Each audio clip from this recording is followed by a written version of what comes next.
এক রাতে শাশুড়ি বললেন, তুমি যদি আমাকে টাইম না দাও, শারীরিক সম্পর্ক না করো, তাহলে তোমাদের ডিভোর্স করিয়ে দিব। ভয়ে আমার গলা শুকিয়ে গেল। কারেন্ট চলে গেছে, তাই ঘামছি। সুর বাড়ি এসেছি বেড়াতে। নতুন বিয়ে করেছি, বউয়ের প্রতি লয়াল, সেও আমার প্রতি লয়াল। আমাকে নাকি আমার শাশুড়ি আম্মাই পছন্দ করেছিল, কিন্তু আমি বিয়ের আগে জানতাম না যে এটা শারীরিক পছন্দ, যা এখন বুঝতে পারলাম। কয়েক মাসে যা বুঝলাম, আমার স্ত্রী লিলি একটা গর্লভ। তাকে একটা গাভীর সাথে তুলনা করা যায়। তাকে যদি বলি আজ সারাদিন গল্প করব, সে তাই করবে। যদি বলি আজ ঘুমাবে না, সে ঘুমাবে না। তার নিজের ইচ্ছা নাই, সে আমার কথা মতো চলে। কিন্তু সমস্যা হচ্ছে, আমি বাদে তার সবচেয়ে গুরুত্বপূর্ণ হচ্ছে তার বাবা মা। তার মা যদি বলে ডিভোর্স দিতে, আমাকে সে দিয়ে দিবে। এটাই আমার ভয়। কাহিনী বর্তমানে আমার শাশুড়ি আমাকে শারীরিক সম্পর্কের প্রস্তাব দিলেন। উনি বললেন আমার সুর আজকাল আর উনার সাথে সময় দেয় না। আমি লজ্জায় চুপ হয়ে আছি। এদিকে কারেন্টও চলে গেছে, আর সে এসব বলছে। অন্য রুমে লিলি ঘুমাচ্ছে। এই রাতের বেলা গরমেও সে দিব্যি ঘুমাচ্ছে। কিভাবে আল্লাহ জানে। আমি আগে ভাবতাম এগুলো টিভি ও পত্রিকাতে হয়, শাশুড়ি জামাই মিলন। কিন্তু আজ বুঝলাম বাস্তবেও হতে পারে, যদি শাশুড়ি খারাপ থাকে। এখন আমার ভয়, মা এরকম, তাহলে মেয়ে কেমন হবে? সেও কি চাইবে তার মেয়ের জামাইয়ের সাথে? ছি, এসব আমি কি ভাবছি। বর্তমানে ফিরলাম কল্পনা হতে। শাশুড়ি বলছেন, রাত ৩টায় তুমি আমার রুমে এসো। আজ তোমার সুর ফিরবে না। আসবে তো? আমি ঘড়ির দিকে তাকালাম, রাত ১টা বাজে। আমি উঠে দাঁড়ালাম, আর তখনই কারেন্ট আসলো। রুমে এসে দেখি লিলি ঘুম থেকে জেগে আছে। ভয় পেলাম সে কি আমাদের সব কথা শুনে ফেলেছে, কারণ দেয়ালেরও কান আছে। আমি শুয়ে আছি চোখ বন্ধ করে খাটে। রাত ৩টা বাজে। লিলি ঘুমাচ্ছে। এখন আমার কাছে দুইটা রাস্তা। ১, শাশুড়ির ঘরে যাওয়া। ২, বাথরুম থেকে হিসু করে ঘুমিয়ে পড়া। আমি আমাদের ঘরের দরজা খুলে বের হলাম। তারপর শাশুড়ি। দরজা খুলে আমি আস্তে করে করিডোরে বের হলাম। পুরো বাড়িটা নিস্তব্ধ। হঠাৎ মনে হলো যেন বুকের ভেতর নিজের হার্টবিটটাই বাইরে থেকে শোনা যাচ্ছে। সিঁড়ি বেয়ে নামতে নামতে আমার হাত পা কাঁপছিল। শাশুড়ির ঘরের দরজার সামনে দাঁড়াতেই দেখি দরজাটা আধখোলা, ভেতর থেকে হালকা আলো বেরোচ্ছে। মুহূর্তের জন্য মনে হলো দরজা পেরোলেই আমি এক অজানা অন্ধকারে ডুবে যাব, যেখান থেকে ফেরার পথ থাকবে না। আমি এক পা এগোতেই পেছন থেকে হঠাৎ একটা আস্তে গলা শোনা গেল, তুমি এখানে কেন? আমি পিছন ফিরে তাকালাম, দেখি লিলি দাঁড়িয়ে আছে। তার চোখে ঘুমের কোনো চিহ্ন নেই, বরং তীক্ষ্ণ দৃষ্টি যেন আমার বুক ভেদ করে ঢুকে যাচ্ছে। আমি কিছু বলার আগেই ভেতর থেকে শাশুড়ির ডাক, কেন দেরি করছো? ভেতরে এসো। আমার শরীর জমে গেল। একদিকে আমার স্ত্রী, অন্যদিকে শাশুড়ির কণ্ঠ, আমি মাঝখানে দাঁড়িয়ে অসহায়। লিলি কিছু বলেনি, শুধু স্থির চোখে তাকিয়ে রইল। সেই দৃষ্টি এতটা অস্বস্তিকর ছিল যে আমার গলা শুকিয়ে কাঠ হয়ে গেল। মনে হচ্ছিল যদি একটা শব্দ করি, তাহলে চারপাশের দেয়ালগুলো ভেঙে আমার লজ্জার সবকিছু প্রকাশ হয়ে যাবে। কিন্তু আমি নড়তেও পারছিলাম না। দাঁড়িয়ে আছি এমন এক দোটানায়, যেখান থেকে কোনো পথটা বেছে নিলে আমি বাঁচব, আর কোনটা নিলে আমার জীবন তছনছ হয়ে যাবে, আমি নিজেও জানি না। এই নিস্তব্ধ রাতের অন্ধকারে আমি শুধু ভাবছিলাম, আমার ভাগ্যে আসলে কি লেখা আছে। আমি দাঁড়িয়ে আছি শাশুড়ির ঘরের দরজার সামনে। ভেতরে ডাক আসছে, কেন দেরি করছো? এসো। আর পেছনে লিলি দাঁড়িয়ে আছে অদ্ভুত দৃষ্টিতে। আমার বুক ধকধক করছে। হঠাৎ লিলি আস্তে এসে আমার হাত ধরে ফেল। ঠান্ডা অথচ কাঁপা কাঁপা হাত। সে ফিসফিস করে বলল, চলো, আমার সাথে চলো। আমি কিছু না বলে ওর সাথে এগোতে লাগলাম। লিলি আমাকে নিয়ে গেল ছাদে। রাতের কালো আকাশ, চারপাশে নিস্তব্ধতা, শুধু হাওয়ার সো সো শব্দ। লিলি আমার দিকে তাকাল, তার চোখে ভয় আর অশ্রুর ছাপ। হঠাৎ সে বলল, তুমি কি জানো, মা অনেকদিন ধরে অদ্ভুত আচরণ করছে। আমি আগেও কিছু টের পেয়েছিলাম, কিন্তু ভেবেছিলাম হয়তো আমি ভুল দেখছি। আমি স্তব্ধ হয়ে গেলাম। বুঝলাম লিলি সব শুনেছে। ওর কণ্ঠে রাগ নেই, কিন্তু এক অদ্ভুত কষ্ট মিশে আছে। তুমি যদি আজ রুমে যেতে, আমি কি করতাম জানো? লিলি হঠাৎ প্রশ্ন করল। আমি চুপ করে রইলাম। লিলি ধীরে ধীরে কাছে এসে আমার চোখের দিকে তাকিয়ে ফিসফিস করল, আমি তোমাকে হারাতে চাই না, কিন্তু যদি তুমি ভুল করো, তাহলে আমি নিজেকে শেষ করে ফেলব। তারপর আচমকাই লিলি আমার বুকের ভেতর মুখ লুকিয়ে কেঁদে ফেল। আমি হতভম্ব, স্তব্ধ। তার গরম নিঃশ্বাস আর কাঁদতে কাঁদতে শরীর কেঁপে ওঠা আমার ভেতরে এক অন্যরকম অদ্ভুত অনুভূতি তৈরি করল। ঠিক তখনই নিচ থেকে শাশুড়ির কণ্ঠ ভেসে এলো, তুমি কোথায় গেলে? আমার শরীর কেঁপে উঠল। লিলি মাথা তুলে তাকাল আমার চোখে। ওর দৃষ্টি এবার ভিন্ন, মিশ্রণে ভয়, আকুলতা আর এক অদ্ভুত টান। আমি বুঝলাম এই রাত শুধু ভয় আর লজ্জার নয়, বরং এমন কিছু ঘটতে চলেছে যা আমার জীবনের মোড় ঘুরিয়ে দেবে। ছাদের কালো আকাশে চাঁদ মেঘের আড়ালে লুকোচুরি খেলছে। লিলি আমার বুকে মুখ গুজে কাঁদছে, আমি স্তব্ধ হয়ে দাঁড়িয়ে আছি। মনে হচ্ছিল সময় থেমে গেছে। হঠাৎ নিচ থেকে শাশুড়ির কণ্ঠ ভেসে এলো, তুমি কোথায় গেলে? আমি অপেক্ষা করছি। আমার বুকটা ধক করে উঠল।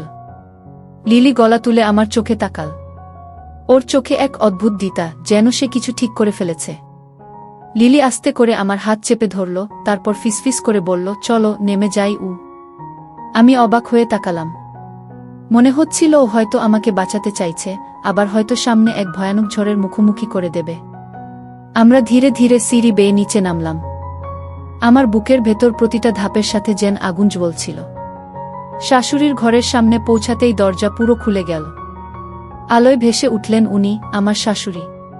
সাদা জামা পরা, চোখে অদ্ভুত দৃষ্টি। তিনি একবার আমাকে দেখলেন, একবার লিলিকে। তারপর ঠোঁটে হালকা হাসি এনে বললেন, তুমি তো এলেই না, এত দেরি করলে কেন? আমার গলা শুকিয়ে গেল। আমি কোনো উত্তর দেওয়ার আগেই লিলি একেবারে আমার হাত শক্ত করে ধরে সামনে এগিয়ে গেল। তার গলা কেঁপে উঠলেও কথাগুলো স্পষ্ট শোনা গেল, মা, তুমি কি করতে চাইছো আমি সব বুঝতে পারছি। আমি আজ রাতে সব শুনেছি। তুমি আমার স্বামীকে এভাবে অপমান করতে পারো? তোমার নিজের মেয়ের জামাইয়ের দিকে এমন চোখে তাকাতে লজ্জা করে না? ঘরে এক মুহূর্তের নিস্তব্ধতা। শাশুড়ির মুখের হাসি মিলিয়ে গেল। তার চোখ লাল হয়ে উঠল, ঠোঁট কাঁপছিল। তিনি ধীরে ধীরে বললেন, তুই জানিস না লিলি, তোর বাবার সাথে আমার সম্পর্ক কেমন হয়ে গেছে। আমি একা। আমি ভেবেছিলাম। চুপ থাকো মা। লিলি এবার চিৎকার করল। তুমি যদি এভাবে আবারও চেষ্টা করো, আমি শুধু বাবাকেই বলবো না, পুরো গ্রামকে জানিয়ে দেব। তখন বুঝবে সমাজে কি অবস্থায় পড়তে হয়। শাশুড়ি স্থির হয়ে দাঁড়িয়ে রইলেন। তার চোখে অশ্রু ভরে উঠল, কিন্তু সেখানে অনুশোচনার চেয়ে বেশি ছিল ক্রোধ আর অপমান। তিনি আমার দিকে তাকিয়ে বললেন, তুই কিছু বলছিস না কেন? তুই কি ওকে বুঝাতে পারিসনি? আমি কিছু বলার আগেই লিলি আমাকে বুকের কাছে টেনে নিল। তার কণ্ঠ কাঁপছিল, কিন্তু দৃষ্টি শক্ত। এটা আমার স্বামী, মা। ওকে নিয়ে তোমার কোনো অধিকার নেই। মুহূর্তের জন্য মনে হলো এই মেয়েটিই যেন আজ আমার জন্য এক অদৃশ্য ঢাল হয়ে দাঁড়িয়েছে। আমার বুকের ভেতর অদ্ভুত উষ্ণতা ছড়িয়ে পড়ল। কিন্তু একই সাথে ভয়ও হচ্ছিল, শাশুড়ি কি এত সহজে থেমে যাবে? ঠিক তখনই দূরে গেটের শব্দ শোনা গেল। কার যেন মোটরসাইকেল ঢুকছে। লিলি আর আমি একসাথে তাকালাম। শাশুড়ির মুখ ফ্যাকাশে হয়ে গেল। তিনি ফিসফিস করে বললেন, তোমার বাবা ফিরে এসেছে। আমার বুক কেঁপে উঠল। এ কি তবে আরও বড় ঝড়ের আগমনী সংকেত? চলবে। গেটের শব্দ যেন বুকের ভেতর বজ্রপাতের মতো বাজল। শাশুড়ির মুখ সাদা হয়ে গেল। লিলি আমাকে শক্ত করে আঁকড়ে ধরল। আমি স্থির হয়ে দাঁড়িয়ে আছি, বুঝতে পারছি না এক্ষুনি কি হতে যাচ্ছে। কয়েক সেকেন্ড পরেই দরজার বাইরে শিশুরের গলা শোনা গেল, কে এভাবে দরজা খোলা রেখেছে? শাশুড়ি হকচকিয়ে উঠে দাঁড়ালেন, চাদর গায়ে জড়িয়ে দরজার দিকে এগোলেন। আমাদের দিকে শেষবারের মতো তীক্ষ্ণ দৃষ্টি ছুড়ে দিলেন, যেন ইশারা করলেন কিছু না বলতে। লিলি আমার হাত ছেড়ে দিল, কিন্তু তার চোখ বলছিল, চিন্তা করো না, আমি আছি। কিশোর ঘরে ঢুকতেই চারপাশ নিস্তব্ধ হয়ে গেল। তার চোখ ক্লান্ত, কিন্তু কণ্ঠ ছিল কঠিন। এত রাতে তোমরা সবাই জেগে আছো কেন? লিলি চুপ। আমি চুপ। শুধু শাশুড়ি ভাঙা গলায় বললেন, গরমে ঘুম আসছিল না। তাই আমি দেখলাম। লিলি কেঁপে উঠল, তার ঠোঁট নড়ছে, যেন সব বলে দেবে এক্ষুনি। আমি ওর হাত চেপে ধরলাম। এই মুহূর্তে যদি সত্যি ফাঁস হয়ে যায়, তবে পুরো সংসার ভেঙে যাবে। সুরের দৃষ্টি আমাদের উপর ঘুরে এলো। কয়েক মুহূর্ত তাকিয়ে থেকে তিনি বললেন, আজকে আমি ক্লান্ত। আলো নিভিয়ে ঘুমাও। তারপর তিনি শোবার ঘরে ঢুকে দরজা বন্ধ করে দিলেন। শাশুড়ি হালকা শ্বাস ফেললেন, তারপর আমার দিকে তাকালেন। তার চোখে অনুশোচনা নেই, বরং অদ্ভুত একটা ক্রোধ, যেন লিলি আমাকে বাঁচিয়ে দিয়ে তার পরিকল্পনাকে ভেঙে দিয়েছে। লিলি এবার মুখ খুল, তার কণ্ঠ কাঁপছিল কিন্তু শব্দগুলো ধারালো। মা, আমি এবার চুপ থাকলাম বাবার জন্য। কিন্তু আবার যদি এভাবে করো, আমি বাবাকে সব বলে দেব। তখন শুধু সংসার ভাঙবে না, তোমার মুখও সমাজে দেখানোর জায়গা থাকবে না। ঘরে তীব্র উত্তেজনা। শাশুড়ি কিছু বললেন না, শুধু ঠোঁট কামড়ে স্থির হয়ে দাঁড়িয়ে রইলেন। আমি বুঝলাম এই যুদ্ধ এখানেই শেষ হয়নি। লিলি আমাকে নিয়ে নিজের ঘরে ফিরল। দরজা বন্ধ করেই সে হঠাৎ আমার বুকে পড়ে গেল। তার নিঃশ্বাস দ্রুত, গরম শরীর কাঁপছে। আমি অবাক হয়ে জিজ্ঞেস করলাম, তুমি এত সাহস কোথায় পেলে? লিলি ফিসফিস করে বলল, তুমি আমার। আমি কাউকে তোমাকে ছুতে দেব না। মা হলেও না। কি তার চোখে ভয় ছিল, কিন্তু সেই ভয়কে চাপা দিয়ে বেরিয়ে আসছিল এক অদ্ভুত ভালোবাসার শক্তি। আমি কিছু বললাম না, শুধু ওকে আঁকড়ে ধরে রাখলাম। সেই মুহূর্তে মনে হচ্ছিল আমাদের সম্পর্ক এক নতুন মোড়ে পৌঁছে গেছে। কিন্তু ভেতরে ভেতরে আমি জানি, এ ঝড় এখানেই থামবে না। সেদিন দুপুরের পর থেকে বাড়িটায় এক অদ্ভুত উত্তেজনা টের পাচ্ছিলাম। বাইরে সূর্য ডুবে যাচ্ছে, অথচ ভেতরে অন্ধকার যেন আমাদের ঘিরে ধরছে। লিলি আমার হাত ছেড়ে দিচ্ছিল না, কিন্তু তবুও আমার মনে হচ্ছিল আমরা আস্তে আস্তে ফাঁদে জড়িয়ে যাচ্ছি। শাশুড়ি তখন যেন অন্য মানুষ হয়ে গেছেন। তার চোখে এক ধরনের ঠান্ডা আগুন। তিনি স্বাভাবিক ভঙ্গিতে কথা বলছিলেন, অথচ প্রতিটা শব্দের ভেতর লুকানো ছিল হুমকি। রাতে খেতে বসার সময় তিনি হঠাৎ জোরে বলে উঠলেন, আজকাল আমাদের সংসারে শান্তি নেই। কে যেন অশান্তি ফেলে দিচ্ছে। কথাটা কার উদ্দেশ্যে বলা, সেটা আমাদের ছাড়া কেউ বোঝেনি। সুর চুপচাপ খেয়ে উঠে গেলেন, কিন্তু আমি আর লিলি মুখ চাওয়াই করলাম। আমরা বুঝলাম খেলা শুরু হয়ে গেছে। রাত গভীর হলে আমি লিলির পাশে শুয়েছিলাম। সে আমার বুকের ভেতর মুখ গুজে রেখেছিল। তার নিঃশ্বাস কেঁপে উঠছিল বারবার। হঠাৎ বাইরে দরজায় টকটক শব্দ হল। আমরা দুজনই আটকে উঠলাম। আমি উঠে দরজা খুলতেই দেখি শাশুড়ি দাঁড়িয়ে, হাতে পানির গ্লাস, ঠোঁটে মিষ্টি হাসি। তিনি বললেন, তোমাদের জন্য পানি আনলাম। আমার হাত কেঁপে উঠল। গ্লাসটা নিতে গিয়েই হঠাৎ মনে হলো এর ভেতর কিছু আছে কিনা। আমি এক চুমুকও খেলাম না। শাশুড়ির চোখ আমার মুখে, যেন তিনি খেয়াল করলেন আমি সন্দেহ করছি। লিলি তখন ঘরের ভেতর থেকে গলা চড়াল, আমরা নিজেরাই পানি খাবো মা, দরকার নেই। কি শাশুড়ি কিছু না বলে হেসে চলে গেলেন। কিন্তু যাওয়ার সময় তার চোখে অদ্ভুত দৃষ্টি ছিল, যেন বলছে, তোমরা যতই এড়াও, আমি ছাড়ব না। আমি দরজা বন্ধ করে ভেতরে ঢুকতেই লিলি ফিসফিস করে বলল, ওর উপর ভরসা করো না। মা আজকাল সবকিছুতে কৌশল করছে, হয়তো আমাদের ফাঁসানোর জন্য কিছু করছে। আমার বুকটা ধরফর করতে লাগল। যদি সত্যিই তিনি আমাদের ফাঁসানোর জন্য কোনো পরিকল্পনা করেন, তাহলে আমরা কোথায় দাঁড়াব? হঠাৎ নিচ থেকে একটা চিৎকার ভেসে এলো, ওই দেখো, ওরা একসাথে কি করছে। আমরা দুজন একসাথে ছুটে গেলাম বারান্দায়।